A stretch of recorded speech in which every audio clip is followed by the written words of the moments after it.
श्रीमद्भागवत के अंतर्गत गजेंद्र मोक्ष। गजेंद्र द्वारा भगवान हरि की स्तुति और बहुत सुंदर ही यह स्तोत्र है, इसको हम पढ़ेंगे। श्री शुक उवाच एवं व्यवसितो बुद्ध्या समाधाय मनोहृदि जजाप परमं जाप्यं प्राग्जन्मन्यनुशिक्षितम्। गजेन्द्र उवाच ॐ नमो भगवते तस्मै यत एतच्चिदात्मकं पुरुषायादिबीजाय परेशायाभिधीमहि।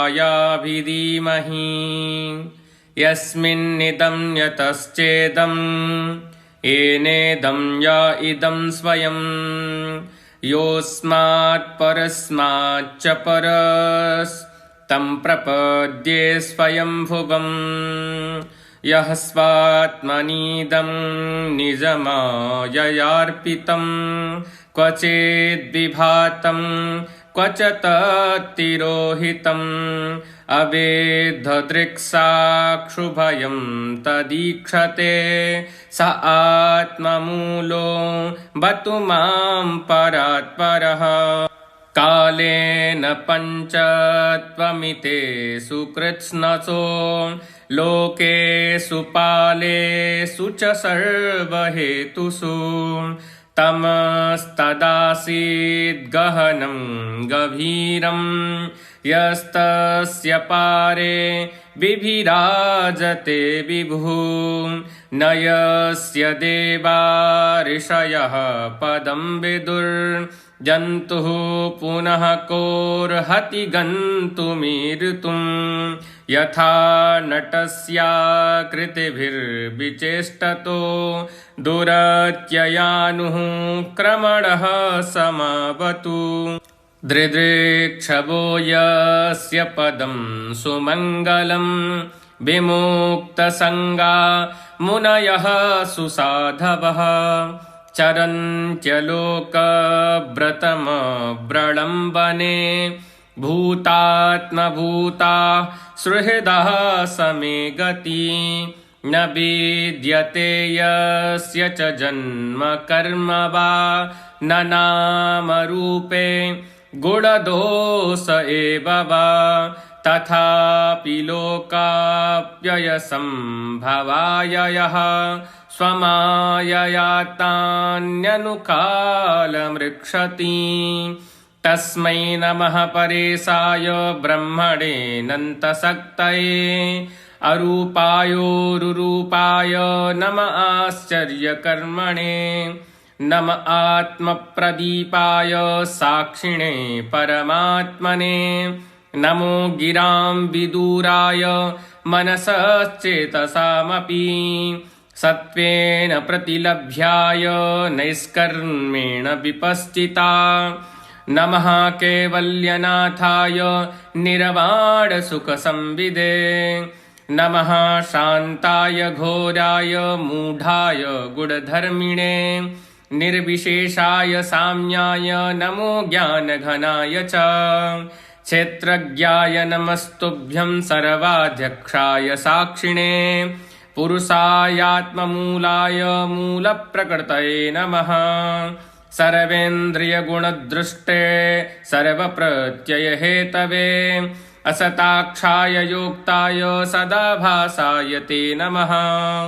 नमो नमस्तेऽखिलकारणाय निष्कारणायाद्भुतकारणाय सर्वागमाम्नाय महर्णवाय नमोपवर्गाय परायणाय गुणारडिच्छन्नचिदुष्मपाय तच्छोभविस्फुरजितमानसाय नैष्कर्म्यभावेन विवर्जितागम स्वयं प्रकाशाय नमस्करोमि। मातृक्प्रपन्नपशुपाशविमोक्षणाय मुक्ताय भूरि करुणाय नमोलयाय स्वांसेन सर्वतनुभृन्मनस्य प्रतीत प्रत्यग्दिशे भगवते बृहते नमस्ते।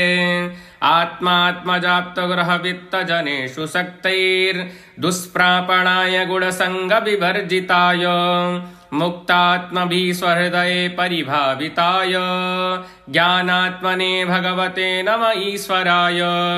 यं धर्मकामार्थविमुक्तिकामा भजन्त इष्टां गतिमाप्नुवन्ति। किं त्वाशिशोरात्यपि देहमव्ययम् करोतु मेदभ्रदयो विमोक्षणम्। एकान्तिनो यस्य न कञ्चनार्थम् वाञ्छन्ति वै भगवत्प्रपन्ना। अत्यद्भुतं तच्चरितं सुमङ्गलम् गायन्त आनन्दसमुद्रमग्नाः। तमक्षरं ब्रह्म परं परेश मव्यक्तमाध्यात्मिकयोगगम्यम्। अतीन्द्रियं सूक्ष्ममिवात दूरमनन्तमाद्यं परिपूर्णमीढे। यस्य ब्रह्मादयो देवा वेदा लोकाश्चराचराः नामरूपविभेदेन फलज्ञाचकलया कृता। यथार्चिसोऽग्नेः सवितुर्गभस्तयो निर्यान्ति संयान्त्यसकृत्स्वरोचिषः। तथा यतोऽयं गुणसम्प्रवाहो बुद्धिर्मनः खानि शरीरसर्गा। स वै न देवासुरमर्त्यत्रियं न स्त्री न षड्ढो न पुमान् जन्तुः। नायं गुणः कर्म न सन्न चासन् निषेधशेषो जयतादशेषः। जिजीविषेनाहमिहामुआकी मन्तर्बहिश्चाव्रतये भयोन्या। इच्छामि कालेन यस्य विप्लवस्तस्यात्मलोकावरणस्य मोक्षम्। सोऽहं विश्वसृजं विश्वमविश्वं विश्ववेदसं विश्वात्मानमजं ब्रह्म प्रणतोऽस्मि परं पदम्। योगरन्धितकर्माणो हृदि योगो विभाविते योगिनो यं प्रपश्यन्ति योगेशं तं नतोऽस्म्यहम्। नमो नमस्तुभ्यमसह्य वेग शक्तित्रयायाखिलधिगुणाय प्रपन्नपालाय दुरन्तशक्तये कदिन्द्रियाणामनवाप्यवर्त्मने। नायं वेद स्वमात्मानं यक्षक्त्याहन्दिया हतं तं दुरत्ययमाहात्म्यं भगवन्तमितोऽस्म्यहम्। श्रीशुक उवाच एवं गजेन्द्रमुपवर्णितनिर्विशेषं ब्रह्मादयो विविधलिङ्गविदाभिमानाः। नेते यदोपससृपुर्निखिलात्मकत्वात् तत्राखिलामरमयो हरिराविरासीत्। तं तद्वतार्थमुपलभ्य जगन्निवासः स्तोत्रं निशम्य दिव्यजहि सह संस्तुवद्भिः। छन्दोमयेन गरुणेन समुह्यमानश्चक्रायुधो भगमदासु यतो गजेन्द्रः। सोऽन्तः सरस्यरुवलेन गृहीत आर्तो दृष्ट्वा गरुत्मतिहरिं खौपात्तचक्रम्।